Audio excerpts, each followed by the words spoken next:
नमस्कार navy soldiers, कैसे हैं मेरे भाई लोग। उम्मीद करता हूँ सब अच्छे होंगे। और आज का जो आपका मॉक टेस्ट रहने वाला है वो रहेगा 5 नंबर मॉक टेस्ट। यानी अब तक अपने 4 मॉक टेस्ट कंप्लीट कर लिए हैं।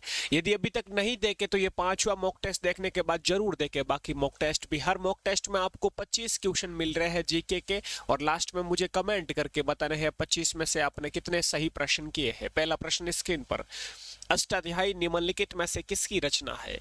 अष्टाध्यायी एक पुस्तक है, एक उपन्यास है अपन कह सकते हैं। तो इसकी रचना किसने की, इसके लेखक कौन है, इसके ऑथर कौन है। तो इसके ऑथर हो जाएंगे पाणिनि। आपको याद रखना है ऑप्शन बी यहाँ पर आपका करेक्ट हो जाएगा, पाणिनि। अगला प्रश्न दूसरा, पद्मावत पुस्तक के लेखक कौन है। पद्मावत पुस्तक के लेखक कौन है, ऑप्शन आपके सामने है दोस्तों। पद्मावत वो ही जो रानी पद्मिनी के बारे में लिखा गया है। तो पद्मावत के लेखक मलिक मोहम्मद जायसी, ऑप्शन सी करेक्ट हो जाएगा। जयदेव ने दोस्तों क्या लिखा, गीत गोविंद लिखा। एक पुस्तक आएगी आपके कई प्रश्न में पूछी भी गई है, गीत गोविंद पुस्तक किसने लिखी। तो जयदेव ने। विष्णु शर्मा ने लिखा पंचतंत्र, जो कहानियां की बुक आती थी पंचतंत्र, ये विष्णु शर्मा द्वारा लिखी गई है। अगला प्रश्न, विश्व मधुमेह दिवस कब मनाया जाता है। World diabetes day. तो दोस्तों ये वर्ल्ड डायबिटीज डे है, 14 नवंबर को मनाया जाता है। ऑप्शन यहाँ पर आपका डी करेक्ट हो जाएगा। 24 अक्टूबर को यूएनओ संयुक्त राष्ट्र संघ दिवस मनाया जाता है। 24 अक्टूबर 1945 को यूएनओ संयुक्त राष्ट्र संघ की स्थापना होती है। इसका मुख्यालय न्यूयॉर्क में है। अगला प्रश्न, जंतर मंतर निम्न में से किस जगह पर नहीं है। दोस्तों जंतर मंतर की बात की जा रही है पर्यटन स्थल में। जयपुर में जंतर मंतर है, दिल्ली में है, अहमदाबाद में नहीं है, उज्जैन में है। तो कहाँ कहाँ पर है, इसकी एक ट्रिक बनाई मैंने। कहाँ कहाँ पर है, तो इसकी ट्रिक है वाह मैं जाऊं, वाह मैं जाऊं दिल्ली। देखना यहां से निकल के आ रहा है, वाह से वाराणसी, म से मथुरा, ज से जयपुर, ऊ से उज्जैन, और दिल से दिल्ली। ये 5 जगह है, 1 2 3 4 और 5। ऑप्शन में देखो, जयपुर है, ये रहा जयपुर। दिल्ली है, ये रहा दिल्ली। उज्जैन है, ये रहा उज्जैन। तो अहमदाबाद यहाँ पर ऑप्शन आपका सी करेक्ट हो जाएगा। अगला प्रश्न, मदर टेरेसा को नोबेल पुरस्कार कब मिला। दोस्तों नोबेल पुरस्कार की शुरुआत 1901 ईस्वी में होती है। यहाँ पर मदर टेरेसा का पूछा है 1979 में, 1979 में मदर टेरेसा को नोबेल पुरस्कार मिलता है। और मदर टेरेसा को दोस्तों भारत रत्न भी मिलता है। क्या मिलता है, भारत रत्न भी कब मिलता है, 1980 में। आपको ये याद रखना है। अगला प्रश्न, रानी की वाव की आकृति कितने रुपए के नोट पर है। रानी की वाव की आकृति दोस्तों 100 रुपये के नोट पर है। और रानी की वाव की जो आकृति ये कहाँ पर है, ये गुजरात में है। आपको याद रखना है कितना रुपये का नोट, 100 रुपये के नोट पर रानी की वाव की आकृति है। अगला, विश्व बैंक का मुख्यालय कहाँ पर। वर्ल्ड बैंक का हेडक्वार्टर पूछा है, मुख्यालय पूछा, तो विश्व बैंक का मुख्यालय ऑप्शन सी हो जाएगा, वाशिंगटन डीसी हो जाएगा। यूएसए की राजधानी है, यानी अमेरिका की राजधानी है वाशिंगटन डीसी, आपको याद रखना है। यूएनओ का मुख्यालय हो जाएगा न्यूयॉर्क। यूनेस्को का मुख्यालय हो जाएगा पेरिस, फ्रांस में। ठीक है जी, अगले प्रश्न की ओर चलते हैं। रामकृष्ण मिशन समाज की स्थापना किसने की। दोस्तों रामकृष्ण मिशन, कृष्ण यानी नंद लाला, कृष्ण भगवान को कहते हैं नंद लाला, स्वामी विवेकानंद ने इसकी स्थापना की। दया करो किस पे, आर्यों पे दया करो, यानी आर्य समाज की स्थापना दयानंद सरस्वती ने। राजा राममोहन राय ने किसकी स्थापना की, ब्रह्म समाज की स्थापना की। और ज्योतिबा फूले ने सत्य शोधक समाज की स्थापना किसने की, ज्योतिबा फूले ने। अगला प्रश्न आपके बीच, मथुरा किस नदी के किनारे स्थित है। अरे मुन्ना घर आजा, रे मुन्ना घर आजा, मुन्ना दिल आ गया तेरे पे, यानी कि दिल्ली। घर आजा आगरा और मथुरा, ये सब सिटी किस नदी के किनारे है रे, यमुना नदी के किनारे। अगला प्रश्न, आराम हराम है का नारा किसने दिया। इसमें आप गड़बड़ करोगे, आप महात्मा गांधी करोगे आराम हराम है का नारा, लेकिन महात्मा गांधी गलत है, जवाहरलाल नेहरू साहब हो जाएंगे आराम हराम है का नारा। महात्मा गांधी ने नारा दिया हे राम। करो या मरो, भारत छोड़ो, ये महात्मा गांधी के नारे हैं।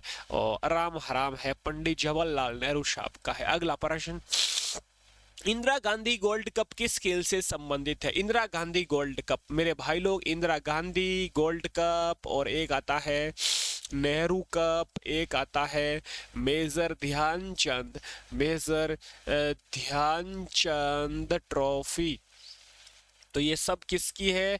ध्यानचंद से समझ में आया होगा, ये हॉकी की ट्रॉफी है। हॉकी में 11 खिलाड़ी, क्रिकेट में 11, फुटबॉल में भी 11। अगला प्रश्न, नालंदा विश्वविद्यालय किस राज्य में? नालंदा भाई लोग बिहार में है, याद रखना ऑप्शन बी करेक्ट हो जाएगा। नालंदा विश्वविद्यालय बिहार में। कौन से शहर को भारत का मैनचेस्टर कहा जाता है? मैनचेस्टर मतलब कपड़ा उद्योग ज्यादा है वहां पर, आपको इंडस्ट्रीज जैसे क्लॉथ वगैरह। यहाँ पर ऑप्शन ए हो जाएगा अहमदाबाद, गुजरात के अहमदाबाद को भारत का मैनचेस्टर कहा जाता है। मुंबई को क्या कहा जाता है? फाइनेंशियल कैपिटल, वित्तीय राजधानी कहा जाता है। मुंबई में आरबीआई का मुख्यालय है मेरे भाई लोग। मुंबई गेटवे ऑफ इंडिया, ये भी आपको याद रखना है। अगला प्रश्न आपके बीच आ चुका है, ये सरदार सरोवर परियोजना किस नदी पर है? अरे सरदार जी आपका तो दिल नरम है, ऑप्शन डी करेक्ट हो जाएगा। नर्मदा नदी पर कौन सी सिटी है? नरम नरम क्या होती है? जलेबी, यानी कि जबलपुर। गोदावरी नदी के किनारे कौन सी सिटी है? नासिक। और गंगा के किनारे हरिद्वार, प्रयागराज और वाराणसी, ये गंगा नदी के किनारे। अगला प्रश्न, निम्न में से किस खिलाड़ी को भारत रत्न पुरस्कार से सम्मानित किया गया? अरे सचिन तेंदुलकर को भाई अब तक भारत रत्न मिला है 2014 में, बाकी किसी को नहीं मिला है, ये आपको याद रखना है। भारत रत्न की शुरुआत कब होती है? 1954, 1954 में। अगला प्रश्न, राजघाट कहां पर? राजघाट महात्मा गांधी एमजी महात्मा गांधी की क्या है भाई? समाधि स्थल है। तो राजघाट दिल्ली में है, ऑप्शन बी करेक्ट हो जाएगा, क्योंकि दिल्ली में ही महात्मा गांधी की हत्या होती है। महात्मा गांधी शहीद होते हैं कब? 30 जनवरी 1948। अगला प्रश्न, नोबेल पुरस्कार जीतने वाले पहले भारतीय कौन थे? तो नोबेल पुरस्कार भाई सबसे पहले अपने रविंद्रनाथ टैगोर साहब को मिलता है 1913 में, और दूसरा मिलता है सीवी रमन साहब को 1923 में।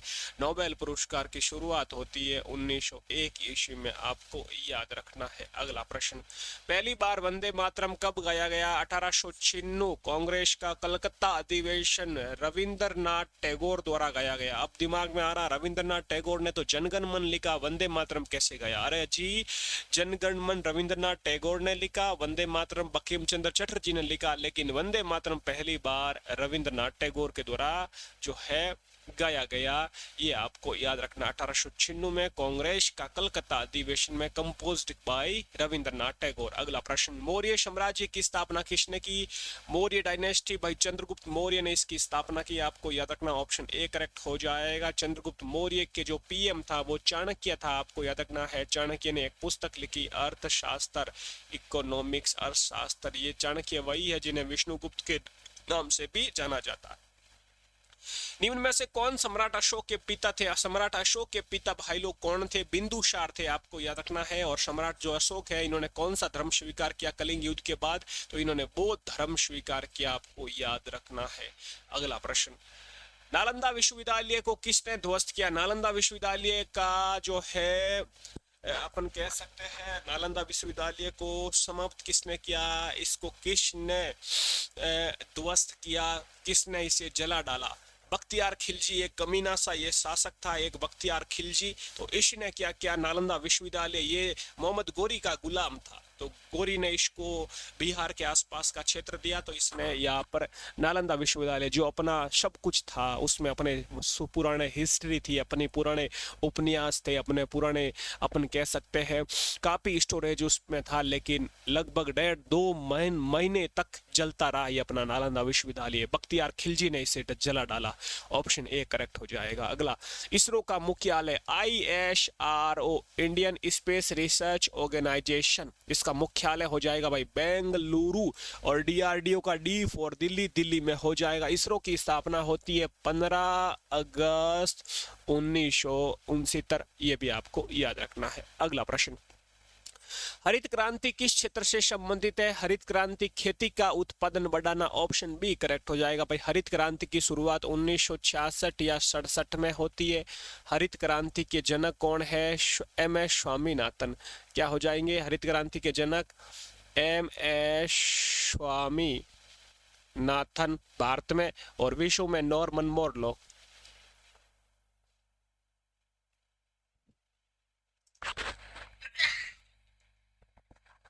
ये आपको याद रखना है। आगे बढ़ते हैं। सूर्य के प्रकाश को पृथ्वी तक पहुंचने में कितना समय लगता है? भाई सूर्य का प्रकाश विकिरण द्वारा अपन कह सकते हैं इसमें जो है ऊर्जा का स्रोत नाभिकीय संलीन होता है, और सूर्य के प्रकाश को दोस्तों पृथ्वी तक पहुंचने में कितना समय लगता है? 8 मिनट 20 सेकेंड। तो ऑप्शन यहाँ पर आपका हो जाएगा 8 minute 20 second. Option B correct हो जाएगा मेरे वीरे। अगला प्रश्न,